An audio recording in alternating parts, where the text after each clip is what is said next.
Hi, I'm Jocelyn Hurley, and this is week 4 for public law, our discussion videos. So this week the video lectures talked a lot about Congress and how its functions are, qualifications of it, and the specific topic for today is martial law and the Patriot Act, and talking about what our issues or positive takes on it are. So I find both to be really interesting because I feel like you don't hear about these two things in a high school setting. Like, I know a lot about Congress and a lot about the executive branch because of, AP US and AP government and just general history classes that they teach you. And I've never heard of martial law or the Patriot Act, and I find that really interesting. I don't know if that's maybe just me and my school, but I feel like it's not a topic that's discussed about, and I don't know if that's like on purpose because it's kind of a scary thing to think about in detail, because the martial law is basically when Congress gives war powers to the president in a time of severe chaos and war, because the president is at the end of the day in charge of the military, and it kind of puts us all in a state of emergency, and it slowly encroaches on our civil liberties because of the state of emergency we're in. And I find it really interesting, like, what is that line? How far does it get? And I just wonder what that process actually looks like. I hope we don't ever have to see that, because that would be terrifying, to be in a state of emergency that bad where the president is slowly we're losing all of our constitutional rights as people and individuals.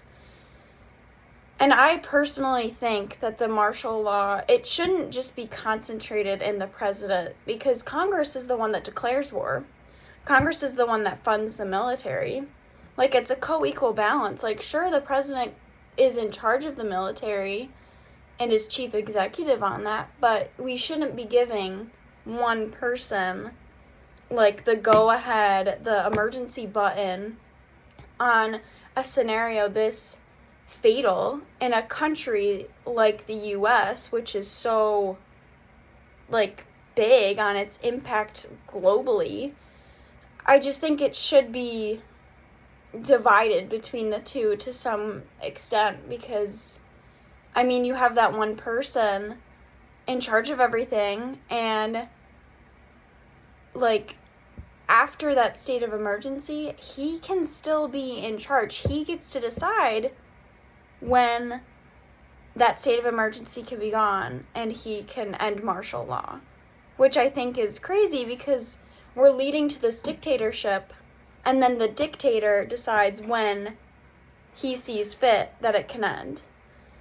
I just think that, and Congress does have some weigh-in, but at the end of the day, it's the president's decision, and I find that just wild, because people are wired to want power and to want authority, and the president, especially being in that limelight and having that control over these things, isn't really gonna want to give up that power. So that's really scary to think about. The Patriot Act I find fascinating because 2001, with the war on terror, was such just an interesting time, and without the Patriot Act, we wouldn't have caught Osama bin Laden. So that's a positive take on it. We did catch the biggest terrorists because of it, but at what cost? The sneak and peek, that's crazy to me, that you can just listen and get involved in people's lives and then say, oh, but we can tell you about it months later that we did this because we had a warrant. We just didn't tell you. I just think that's insane.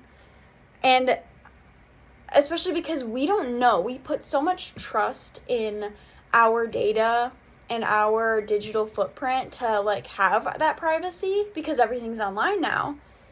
But they can just at any point take that data and ask those big companies for it, because those big companies aren't really going to fight about releasing our data because it doesn't impact them.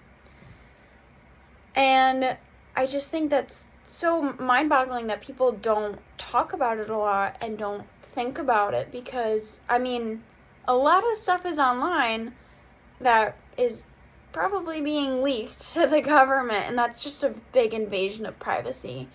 So yeah, I ran over time, but this was a very interesting topic to discuss, so thank you.